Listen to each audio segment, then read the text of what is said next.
মানিকপুৰত কুখ্যাত গাড়ী সৰবহকাৰী আটক। বঙাইগাঁও জিলাৰ মানিকপুৰ আৰক্ষী থানাত কুখ্যাত গাড়ী সৰবহকাৰী আটক।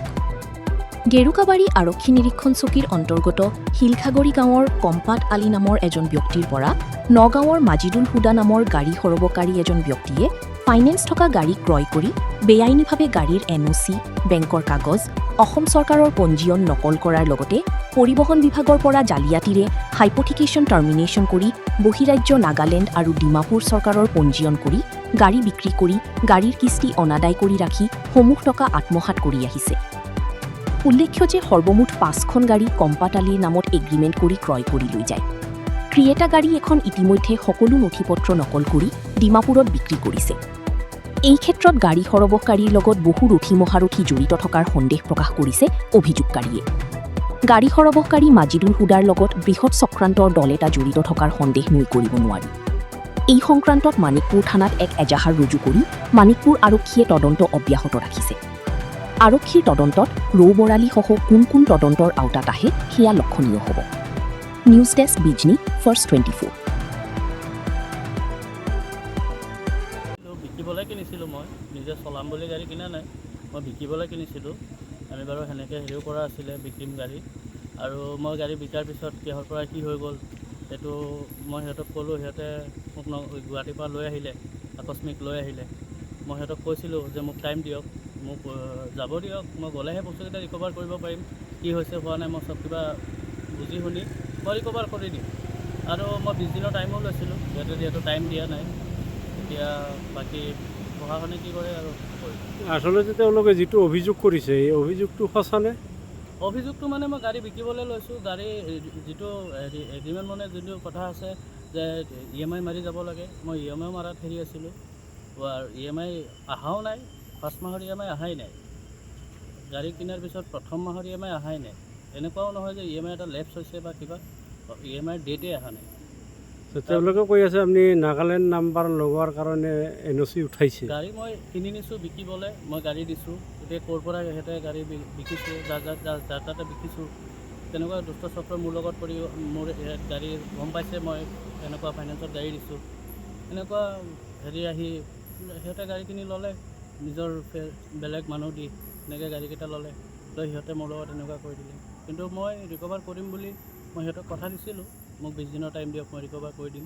সিহঁতে ধৰি আনিলে, মোক এৰাও নাই। সিহঁতে এতিয়া থানাত দি আছে। ঠিক আছে, এতিয়া প্ৰশাসনে যি কৰে মই কোঅপাৰেট কৰিম। আপোনাৰ নাম? মাজিদুল হুদা, ঘৰ? নগাঁও। মই নগাঁও মাহী মটৰ্ছ যে আছে শ্ব'ৰুম, তাতে গাড়ী 2-1টা মোৰ কাৰণে বিক্ৰী কৰিছোঁ আগে পাছে ডিলাৰত। এই মাজিদুল নামৰ ল'ৰাটো এই মাহী মটৰ্ছত কাম কৰিছিল, সেই হিচাপত মোৰ লগত চিনাকি।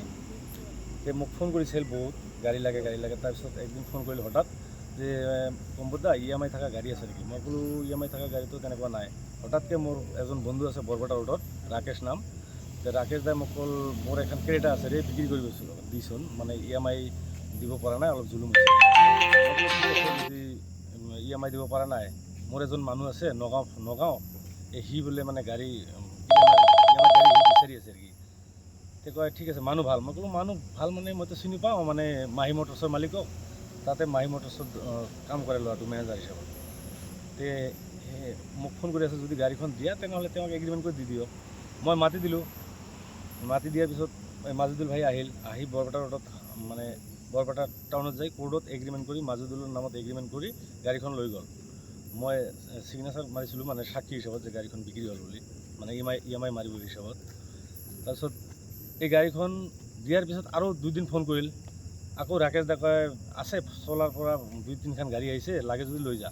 কোনে ল'ব? মই কৈছোঁ এই মানুহটোৱে ল'ব। কয় লৈ যা, পঠাই দে। তেওঁ কি কৰিল, মোক কয় ৰাকেশ দাৰ নাম্বাৰটো, তেওঁ কণ্টেক্ট নাম্বাৰটো লৈছিল। লোৱাৰ পিছত মোক কৈছে তেওঁৰ লগত ৰাকেশ দা আৰু তেওঁৰ কণ্টেক্ট হয়, আৰু ৰাকেশ দা মোক কয় যে মানুহজন গাড়ী বিচাৰি আছে, তেনেহ'লে আপোনাক ফোন কৰিব কৈছে। মই মাজিদুলক ফোন কৰোঁ, সি কৈছে ৰাকেশ দা এখন তাতে গাড়ী ৰেডি কৰি ৰাখিছে, এগ্ৰিমেণ্টটো আপুনি কৰি আপোনাৰ নামত কৰি মোক গাড়ীখন ডেলিভাৰী দি যাওক। ৰাকেশ দাৰ লগত মোৰ কথা হৈছে, আপোনাক কিবা এটা খৰচা দিম। মই আকৌ ঘৰত এনেই বহি থাকোঁ, মোৰতো বেলেগ কাম নাই। মই যাই গুৱাহাটী দি আহোঁ। এনেকৈ 5টা গাড়ী ল'ল মোৰ পৰা। লোৱাৰ পিছত হঠাৎকৈ একদিন ৰাকেশ দা মোক কয় গাড়ী কিয় হেৰিত, মানে ডিমাপুৰত। মই ক'লোঁ গাড়ী কিয় ডিমাপুৰত থাকিব, সিটো নগাঁৱৰ মানুহ। ডিমাপুৰত কিয় গাড়ী থাকিব। তাৰপিছত কৈছে মই লোকেশ্যন চালোঁ, গাড়ীখন তাতে GPS লগা আছে, চাইছে গৈ। তাৰপিছত মোক একদিন কল কৰাৰ পিছত মই ক'লোঁ ঠিক আছে ফোন কৰিম তাক, মই সুধিম নগাঁও যাব ডিমাপুৰ যাব পাৰে কিবা কাৰণত। তাৰপিছত এই ফোন কৰিলোঁ, সি ফোনটো সেইদিনা ৰিচিভ নকৰিল। তাৰ পিছদিনা ৰাকেশ দা মোক স্ক্ৰীনশ্বট মাৰি দিল যে গাড়ীখন NOC ইছ্যু হৈছে নাগালেণ্ডৰ কাৰণে NOCৰ কাৰণে এপ্লাই কৰিছে।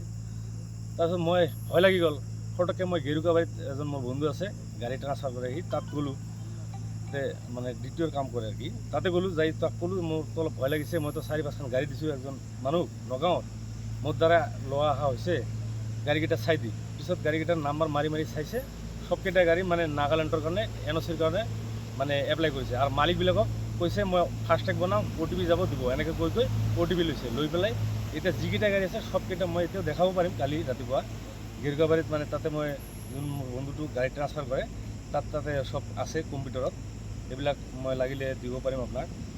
তাৰপিছত মোক ভয় লাগি গ'ল, ইয়াক ফোন মাৰোঁ সি ফোন নুঠুলে। তাৰপিছত যোৱাকালি ফোন তুলিছে মোক, মই ক'লোঁ গাড়ী নালাগে নেকি আৰু। তাৰপিছত মোক ক'ল গাড়ী এখন লাগিছিল, কি গাড়ী আছে মোক কৈছে, মই ক'লোঁ ক্ৰেটা আছে। সেই ৰাকেশ দাই প্ৰথম যোনে ক্ৰেটা দিছে, সেই ৰাকেশ দাই মোক এটা আৰ্টিকাৰ ফটো দিল যে মানুহটাক মানে যেনেকৈ হওক মানে লগ কৰিব লাগে আমাৰ, ফটো দিল। মই সেই ফটোটো তাক শ্বেয়াৰ কৰি দিলোঁ যে এইটো গাড়ী বিক্ৰী কৰিব, ৰাকেশ দাই মানে দিছে মোক ফটো। তাৰপিছত এই গাড়ীখন ৰাকেশ দাৰ দ্বাৰাই মই পঠাই দিলোঁ। মই ক'লোঁ যে ৰাকেশ দা যাব, মই বেলেগ কামত ব্যস্ত আছোঁ। ৰাকেশ দা কিন্তু ময়ো লগত গৈছোঁ গুৱাহাটী, তিনিখন গাড়ী লৈ আমি গৈছোঁ তাত লগ ধৰাৰ কাৰণে।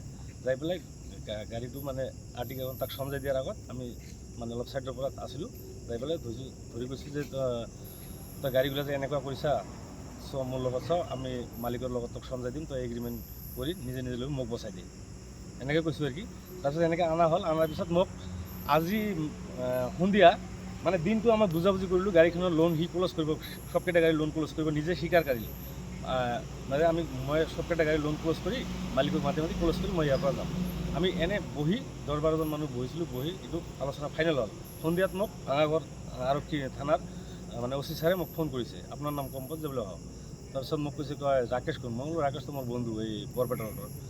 কয় আপোনালোকে মানুহ এজন কালি ইয়াৰ পৰা লৈ গৈছে। মই ক'লোঁ লৈ গৈছোঁ, আমিতো কিবা মিলামিলি মানে হৈছে, গাড়ী এনেকৈ কথা, গাড়ী লৈছিল, গাড়ীকেইটা EMI নামাৰে আৰু বেলেগ জেগাৰ NOC তোলাই নাম ট্ৰান্সফাৰ কৰাৰ কাৰণে মাথা মাৰিছে, সেইকাৰণে আমি তাক লৈ আহিছোঁ। কিন্তু কোনো মাৰ ধৰ কৰা নাই, ধুনীয়াকৈ হোটেলে খুৱাই আছোঁ, কোনো অসুবিধা নাই, গা চা ধুৱাইছে। তাৰপিছত মই ক'লোঁ যে কি কৰিম এতিয়া ছাৰ, তেনেহ'লে আমি ইয়াতে মিলি আছোঁ, এইটো কৰিম নে কি কৰিম। কয় নহয় আপুনি থানাত সমজাই দিয়ক, লোকেল থানাত। তাৰপিছত সেইকাৰণে আমি আজি যে তাক লৈ আহিলোঁ, এতিয়া আৰক্ষী সমজাই দিম, ছাৰে কি কৰে। তাৰমানে মই গাড়ীকেইটা মোৰ নামতে এগ্ৰিমেণ্ট কৰে সি লৈছোঁ, এতিয়া মোক মানে মোৰ তাতে বাচিব লাগে আৰু কি।